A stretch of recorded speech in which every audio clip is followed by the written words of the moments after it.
vás u Elliotovýho tubu. Tak tady je tank, tady vidíte ho detaily, pancíře, tady pancíř na motor, ať to sklouzává.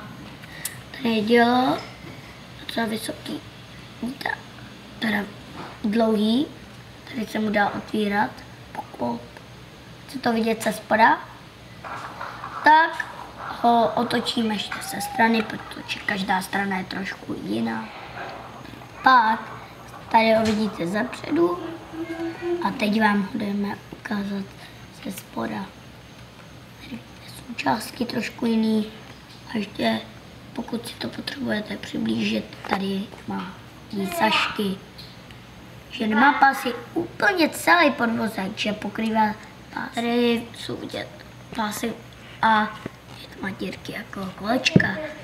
Tady je tohle, že to nepokrývá pásy, že to trup nepokrývá pásy, což je takový trošku zajímavější věc. To si musíte chytnout tady, jinak se vám to celý prostě to. Takže musíte si to opatrně otvírat, protože je to tady, tak se to zastavuje.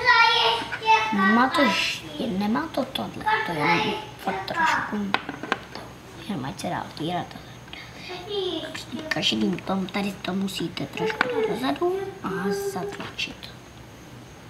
Vy jste to asi neviděli. Já vám to udělám opatrnějc. Tank je takový, vidíte, tenhle tank není moc dobrý. Já vám to udělám takhle. Tak, tohle trošku zkuste odendat a pomalu. Víte? A je to. Ještě mi pište do komentářů, jestli chcete vidět tutoriál, jak se staví. Snad na to nezapomenu. A já se s vámi loučím. Čau.